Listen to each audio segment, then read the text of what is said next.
Have you ever wondered what makes someone do the unthinkable? Actually hit her in the back of the head, right where your spine is. In a world where trust should be cherished, some young women have shocked us with brutal acts. In this video, we'll share 5 true stories of female killers and disclose their troubled pasts, dark motives, and savage details of their crimes. Let's begin with the haunting story of Cassandra Bjorge. Cassandra Bjorge lived with her grandparents, Randall and Wendy. Problems began early. She was arguing with them, running away, and clashing over rules that she hated. Cassandra had a troubled home life and alleged substance abuse, and her boyfriend Johnny shared her sense of rebellion. Both felt misunderstood and angry, and their connection grew intense, where soon they had plotted something horrifying. They targeted her grandparents, the 2 people who had given her a home. One night they entered the grandparents' bedroom, duct-taped Randall and Wendy, and then attacked them with a tire iron, knives, and a hammer. The violence was brutal, the blood was spattered across the walls, and they tried to silence any cries. Cassandra would later tell police they had planned it for weeks. After the murders, they sealed up the windows, taped the doors, and used chemicals to mask the odor, intending to hide the bodies for as long as possible. Shockingly, they invited friends, partied, and acted normal, all while the corpses lay inside. Randall and Wendy had missed events with concerned relatives, loved ones grew suspicious, and the police then arrived to check the home. That's when they found the door barricaded. Officers broke in, discovering the gruesome scene. The grandparents were dead, battered, and stabbed, and evidence pointed straight at Cassandra and Johnny. Investigators would later learn they had also attacked Johnny's sister and her boyfriend with a baseball bat and then stole their car. Cassandra and Johnny fled, but soon realized that capture was imminent. They barricaded themselves in a bathroom and tried to harm themselves, and authorities found them injured but alive. At the station, Cassandra admitted resentment toward her grandparents, saying that they had enforced too many rules and that she felt controlled and wanted freedom. Johnny claimed that he helped because of his twisted devotion to Cassandra, and the pair described the murder in cold detail. In court, prosecutors presented photos of the crime scene, jurors saw the savage injuries, and Cassandra appeared to be detached with eyes down. Johnny sometimes wept, and the judge called their actions pure evil. Each one would be charged with murder plus other felonies, and hoping to avoid the death penalty, they both took plea deals. Both would receive a sentence of life in prison with parole eligible after 60 years. Cassandra was just 17 years old, and the court allowed a small chance of release in old age. At sentencing, Johnny would apologize tearfully, saying that he regretted everything, and Cassandra wept as well, but mostly stayed quiet. When asked if she wanted to speak, she declined. The victims' relatives would express anger and sorrow, saying that Randall and Wendy were devoted to helping Cassandra, only to be repaid in blood. Many had wondered how a teenager could kill her grandparents. Some blamed drugs and Johnny's influence, while others saw Cassandra as being manipulative. She insisted she felt cornered and snapped, but the vicious nature of the crime would suggest much more than a momentary break. Afterwards, they had tried to hide the evidence, which revealed premeditation. The community became stunned. People had known Randall and Wendy as kind neighbors who offered help to anyone, and reports would say that Cassandra had occasional outbursts, but murder was unthinkable. Friends of Johnny described him as quiet, with anger beneath the surface, and together they formed a deadly bond. In the jail, Cassandra showed flashes of remorse, but also moments of frustration at her fate, blaming her grandparents for never giving her space, a statement the prosecutors used as proof of her cold mindset. Today, Cassandra and Johnny sit behind bars, reflecting on the horror that they unleashed, their chance at freedom remaining decades away. Family members revisited Randall and Wendy's graves, leaving flowers while praying for healing, and the case stands as a harsh reminder that a teenage rage, if mixed with violence and planning, can lead to unimaginable endings. Cassandra's story proves that darkness can dwell anywhere, even within a young girl. She turned on the 2 people who wanted her safe. A sweet granddaughter-grandparent bond would end in bloodshed. This tragedy left an entire neighborhood shaken and also showed how easily that anger and resentment grow. The law came down hard with a crucial message that even minors who commit heinous actions will face severe outcomes. Cassandra may eventually walk free one day, but her grandparents will never walk again. And that sadness echoes through each and every corner of the case. Next up, the case of Carly Madison Gregg. Carly Madison Gregg's story is disturbing. She looked like a normal teenager at first, but her life then took a dark turn. She had strong mood swings, used lots of drugs, and often felt deep anger. In her diary, she wrote that she did not need family or rules, and this way of thinking would set the stage for the terrible actions that followed. Her mother, Ashley Smiley, taught math at a local high school. Ashley had been known for her patience and kindness, while Carly's stepfather, Heath, had aimed to be a guide. Carly and Heath got along, but tension rose when Ashley discovered Carly's secrets. In March of 2024, a friend of Carly's warned Ashley about Carly's drug use and burner phones. Worried, Ashley then confronted Carly, who was in her bedroom, and instead of calming down, Carly hid a loaded .357 Magnum behind her back, and surveillance footage would later show her pacing with the weapon concealed.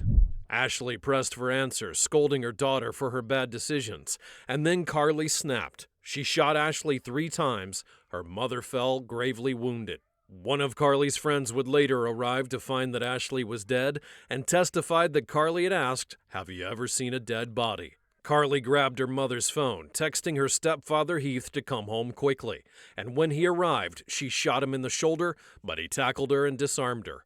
Bleeding and in shock, Heath then called 911 while restraining Carly. Police then rushed to the home to find Ashley's lifeless body and arrested Carly, and investigators would uncover a teenage girl with a chilling plan.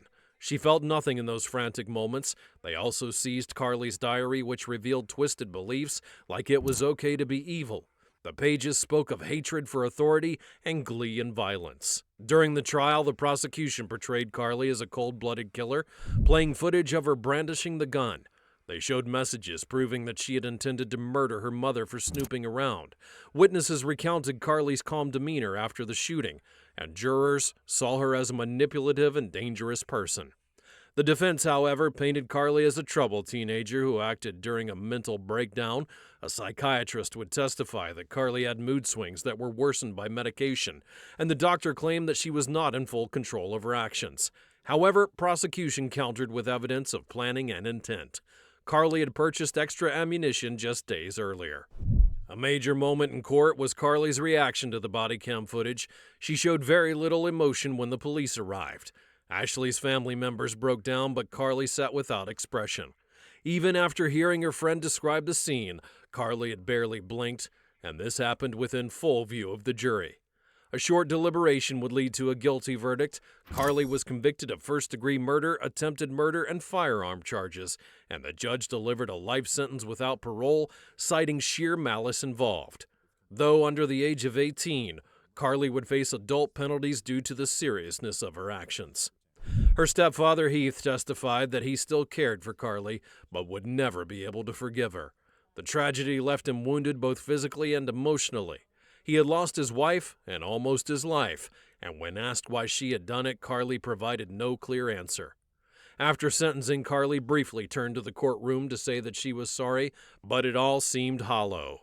Family members would speak about a bright teacher who had cared for students and loved her child and could not comprehend how Carly had come to kill her mother. Community members held a vigil at the school where Ashley had taught. Candles and flowers covered the front steps. Students spoke kindly of Miss Smiley, describing her gentle nature, and the entire city reeled at the senseless actions of violence. In jail, Carly would await any appeals but faced dim prospects. The evidence was overwhelming, with her diary, her text messages, and her calm voice on video sealing her fate. She stands as a chilling reminder that even teenagers can commit the unthinkable. Though young, Carly found life behind bars, and some would say that she had lost her innocence long ago. Others insist she was never innocent to begin with, shaped by deep anger and disregard for rules, and her mother's final moments spoke of heartbreak and betrayal. Moving on, we'll now discuss Michelle Blair. Michelle Blair's case is truly horrifying. She became known for the terrible things she did to her children. The story is dark with details that would haunt anyone. At first, Michelle seemed like a regular mother, but something evil was lying inside of her. She had 4 children, and neighbors would recall small signs of trouble, like loud yelling and tense arguments, but no one ever expected the monstrous truth to come.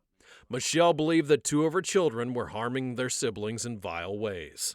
Instead of seeking help, Michelle decided to punish them herself, tying one son, named Stephen, with cords and then starving him. She then burned him with scalding water and beat him with an extension cord, and he actually died from the abuse. She would then force her eldest daughter to help move the body into a freezer. Time would pass, but the rage would continue. Another child named Stoney became Michelle's next target. Michelle was blaming the girl for unspeakable actions. She beat her, refused her food, and suffocated her, and then repeated the freezer horror. Both Stephen and Stoney laid frozen, hidden from the outside world. The abuse would go on for years, where Michelle's other children lived in constant terror. She would threaten them if they dared to speak, and remarkably continued with daily life, collecting welfare and ignoring the rent. When eviction workers arrived, they then found the stench. Opening the freezer, they made a gut-wrenching discovery of 2 dead children. Police then arrested Michelle, and in custody she showed little remorse. She had confessed without hesitation, saying that she took the lives of her children because they deserved it. The mother's tone became chilling, as if she believed that she was justified, and public outrage would soar, and many would ask how a parent could even do something like this. In court, Michelle described the final hours of Stephen and Stoney in graphic terms. Spectators would gasp, journalists would write about the emotional way she recounted torture, and she showed absolutely no regret, saying that she would do it again if faced with the same situation. The judge would sentence her to life without parole. She simply nodded and then lashed out at the fathers of her children, blaming them for not being present. But no excuse would justify such cruelty. Experts would argue that she had deep mental health issues.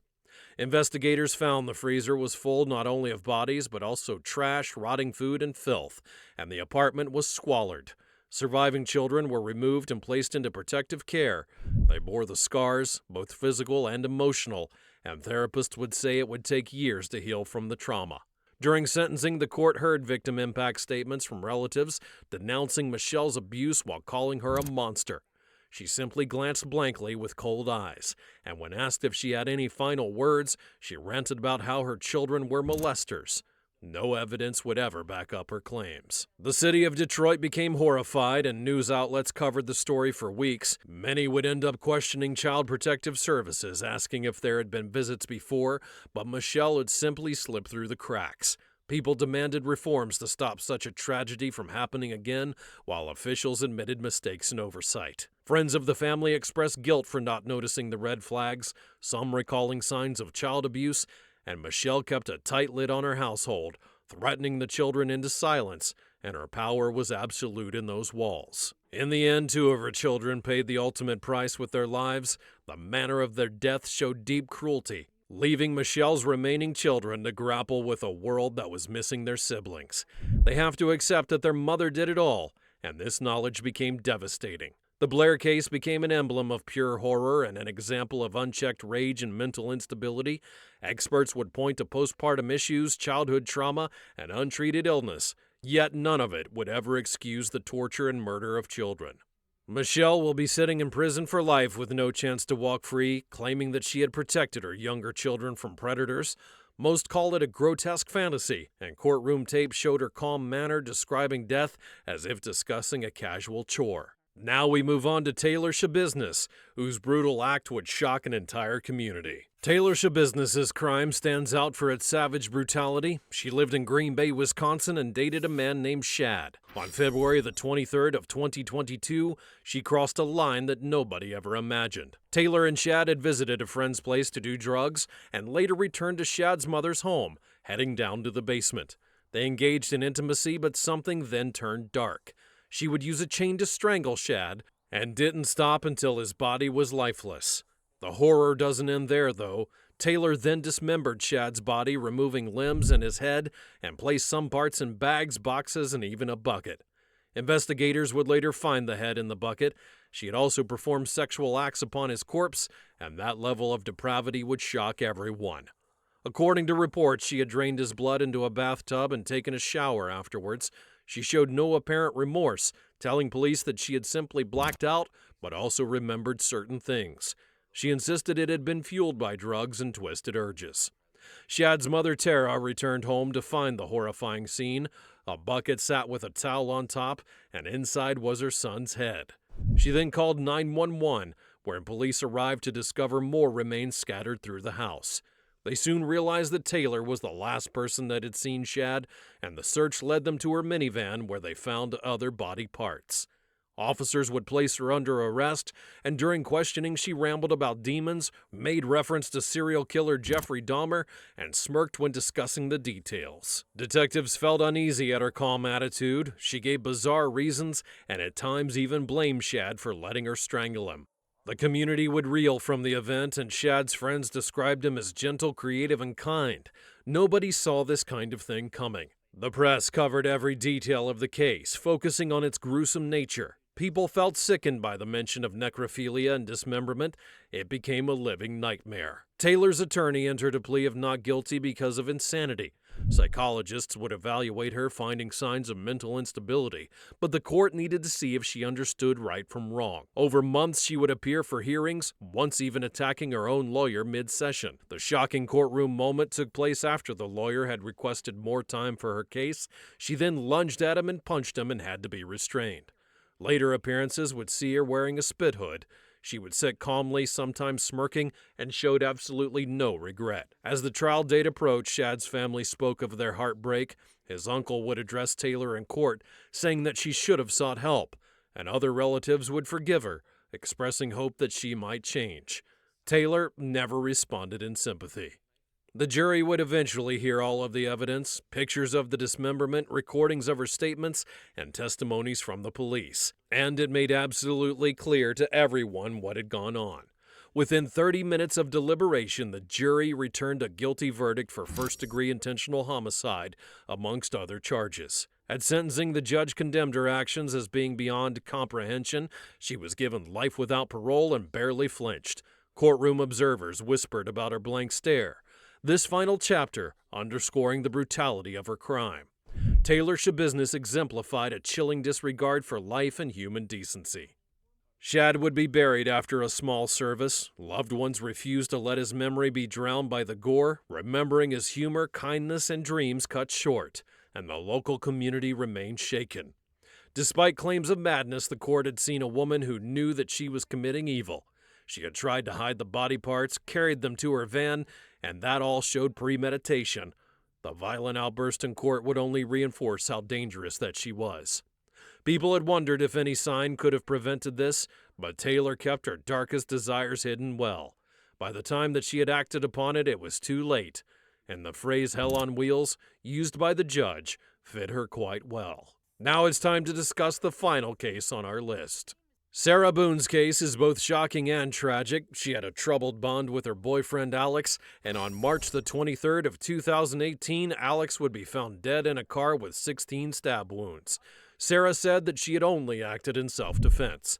Investigators would soon learn otherwise. Sarah and Alex had been arguing and driving around aimlessly, and some said that she was jealous about his friendships, while others noted that he was done with her drama, and either way, that night turned fatal. According to witness accounts, Sarah had lured Alex into the back seat, brandished a knife, and then stabbed him repeatedly. He tried to escape, but she then blocked him. Some cuts were on his hands, suggesting defense, and the final blow went to his chest. Sarah then drove somewhere remote. Evidence would show that she had pushed his body partly out of the car, and later she tried to call for help, claiming that she was the one attacked first. She had small bruises, and she told police that Alex had tried to carve slurs into her skin. But the coroner found her story to be suspicious. Wound patterns would show that she had stabbed him from various angles, with no sign of him harming her that night.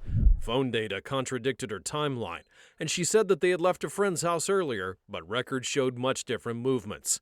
At the station, Sarah would break down crying, insisting that she feared Alex.